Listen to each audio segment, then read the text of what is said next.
You can make as many notes as you want, memorize the entire syllabus, and do every textbook question, but absolutely nothing is superior to doing past papers when you're preparing for exams. Past papers are the single best way to prepare and smash your exams, and yet the majority of students are doing them completely wrong. So in this video, I'm going to be sharing with you the proven 6-step formula that I personally followed that allowed me to score a 97 plus ATAR and become Dux of the Year in 2022. I can guarantee you that if you actually apply this 6-step formula, you will see improvement in your exams, only on the condition that you actually apply it. This video is a short summary of my free ebook, which goes into much more detail and has additional tips in there. So check it out for a more comprehensive guide. Let's get on with it. So step 1 of this 6-step formula is to complete a full past paper. Start by first completing an entire past paper exam, timed and under exam conditions. It is important that you replicate the exam environment as much as you possibly can. But what is the exam environment?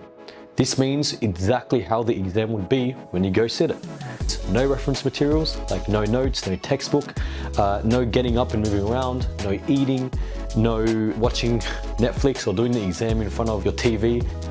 At this initial stage, be sure to attempt every single question in the past paper exam. Doesn't matter if it's easy or if it's hard. After completing around 3 to 5 full past paper exams, it acts to kind of diagnose your areas of weakness and what you need to work on, which will lead us to the step 5. Now, I do have a word of warning. At first, when you're doing these past paper exams under time conditions and the exam environment, especially since it's like your first couple of exams, it will be overwhelming and you will feel stressed out and you will have a lot of anxiety. However, this is exactly what you want, because the hard truth is, this is how your exam is going to be. It's going to be timed, it's going to be stressful, and it's going to be highly pressured. So what does this mean exactly? This means when you're practicing, the harder it is mentally, the better. Because at this stage, your brain is adapting to this high pressured environment, which will ultimately allow you to get more used to it.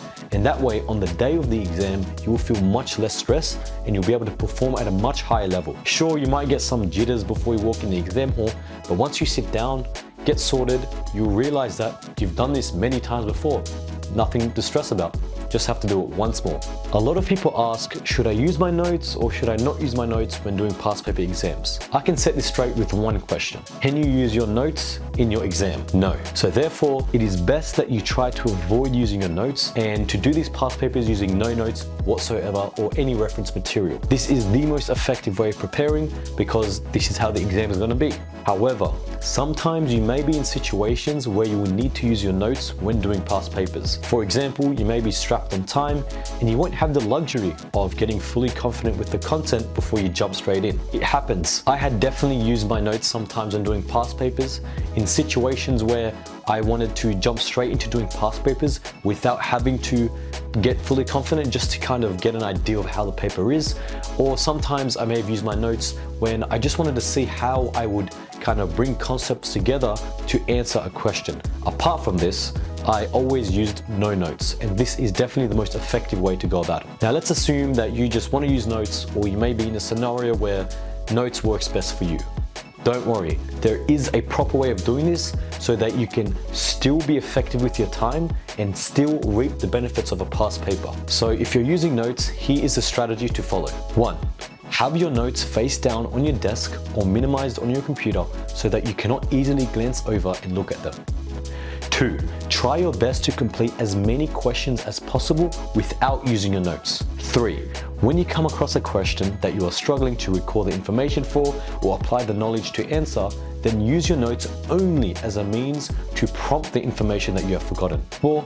Once you have obtained this information, take away the notes again and continue on. The most important rule to follow when doing past papers using your notes is that you do not use your notes as a means to teach you, but instead to quickly prompt forgotten information.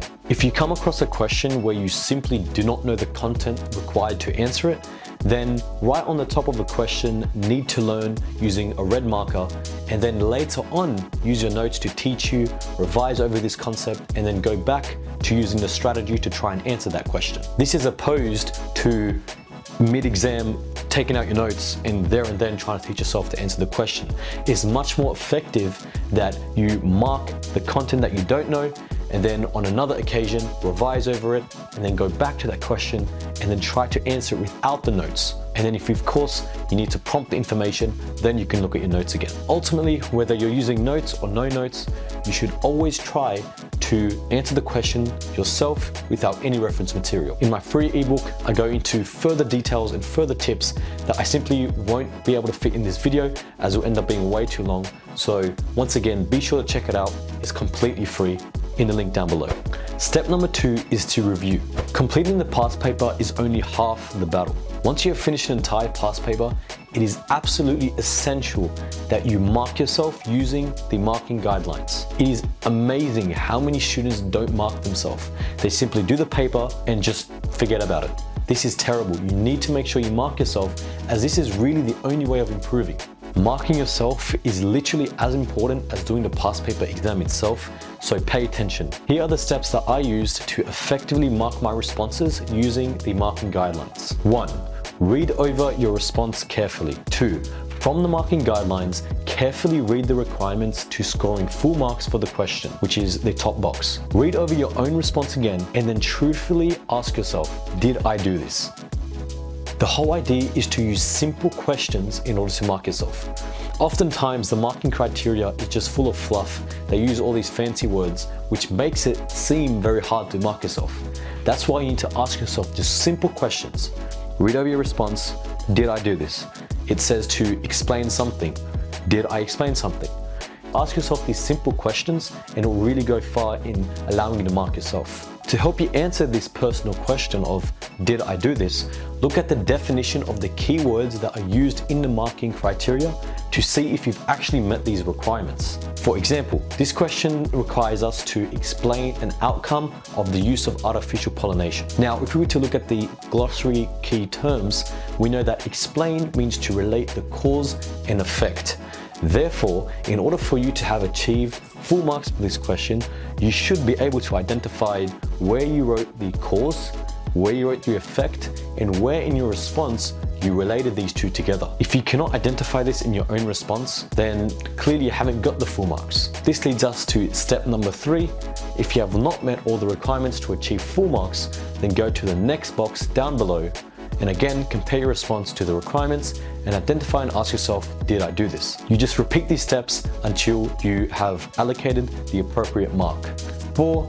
To further assist you in marking yourself, read the provided sample answer, if there are any, and then compare the points raised to your own response. If what you have written is conceptually the same, of course you don't need to write it word for word, then give yourself the marks for this. Now, this is for written exam responses, for subjects like business studies or biology and etc. What about problem-based subjects like maths, physics and chemistry? Well, it's actually much simpler to mark yourself, right?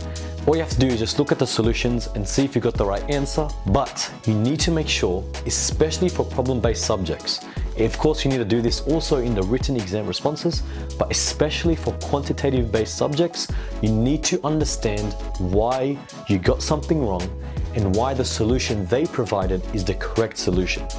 For example, let's say you're answering a math question and you got it wrong. Instead of simply just marking yourself wrong and reading the solution, actually reflect and ask yourself, why is what I have written wrong? What's the theory behind it? Why is this formula instead of that formula the wrong one? By doing this, you'll be able to exponentially improve your math, chemistry, or physics results. And even for the questions you did get correct, look at the solution and ask yourself, why was this correct? What is the theory behind it? What would be an alternate solution that would also be correct, or what would be the alternate solution that would be incorrect?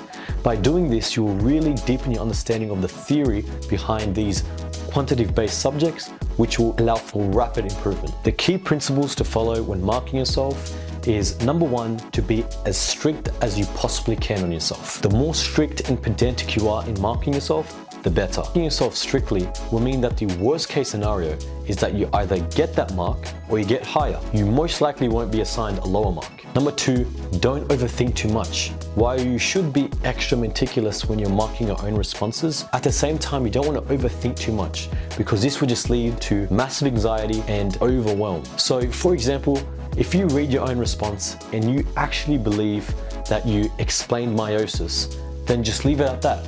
Give yourself the mark. Trust yourself. Moving on, once you have marked each and every one of the questions in your past paper exam, you then want to identify the gaps in your knowledge and what you're weak at.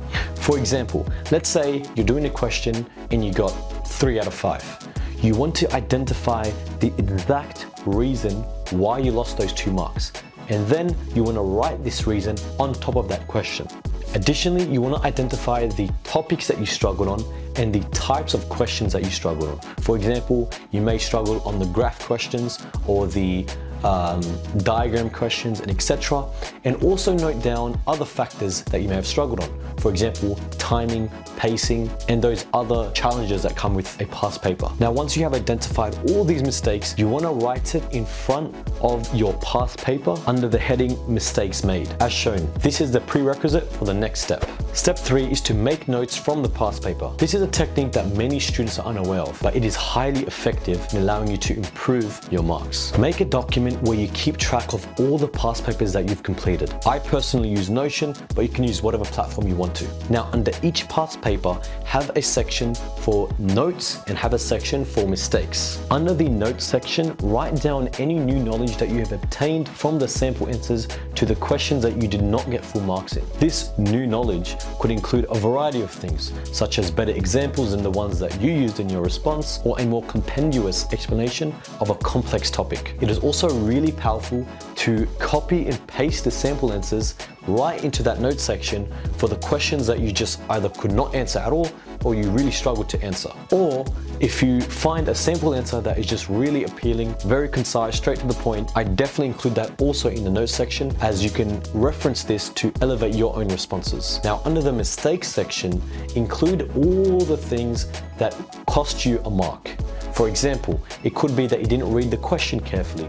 It could be that you didn't define key terms, or that you made assumptions, or whatever it is that led to you losing marks. Here are many examples of my notes from past papers. Make sure that you're making notes from every past paper that you do, because there is always going to be a mistake that you've made, and there is always going to be new information or better examples that you can add to your future responses to elevate them. And to make the most out of these notes from past papers, make sure that you read over them regularly, especially leading up to an exam.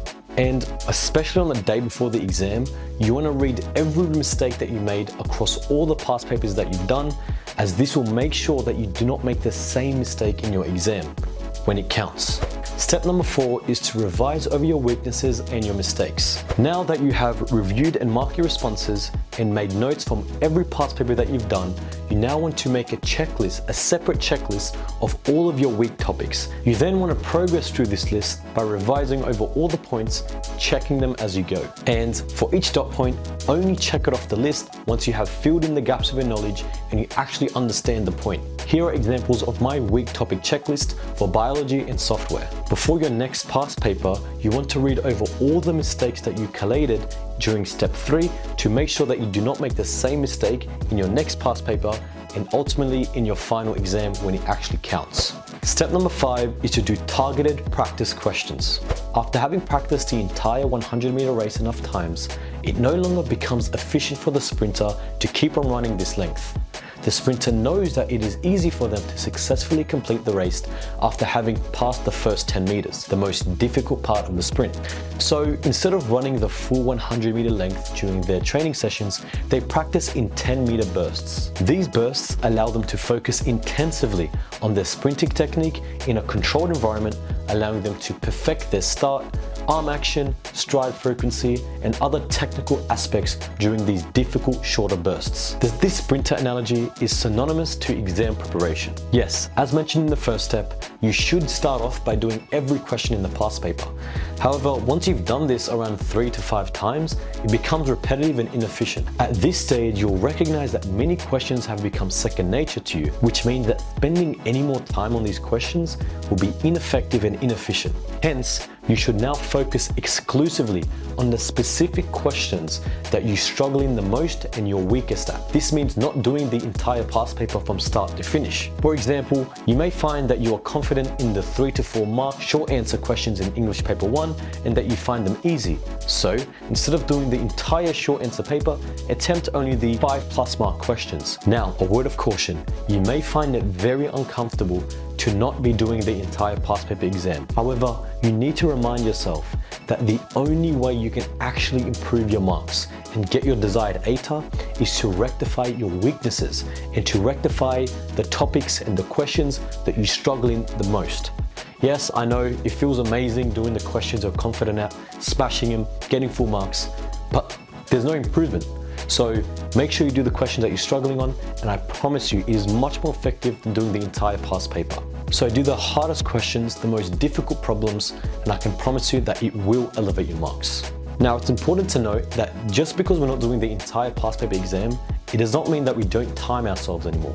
You still should 100% time yourself. Here is the formula to follow for timing each question that you do. It is the mark allocation multiplied by 1.5. For example, if it's a 2-mark question, you multiply that by 1.5, which will get you 3. Therefore, this question should take 3 minutes to complete. So at this stage, when you get a past paper exam and you're doing targeted practice, flick through the entire exam and add up all the marks of the questions that you will be attempting. Then multiply this by 1.5, and that's how long it should take you. And finally, step number 6 of this 6-step formula is to simply repeat. Repeat these steps every past paper that you do for every subject. Just a quick summary, this 6-step formula consists of number 1, completing a full past paper exam. Number 2, review. Number 3, making notes from the past paper. Number 4, revising over your mistakes and your weaknesses. Number 5, doing targeted practice questions. And number 6, repeat. This brings us to the end of the video. If you enjoyed it, please do me a favor, like and comment down below. If you want a full comprehensive guide on how to effectively complete past paper exams, then check out my ebook link down below, where I have included everything that I know about past papers and all the tips that I wish I was told. I truly wish that I had a book at the time of Year 12 to lay out all of this for me. That's why I'm giving this to you in return. So if you enjoy it, if you enjoy these tips, if you enjoy my videos, then please do me a favor, subscribe, like, and comment for more content like this.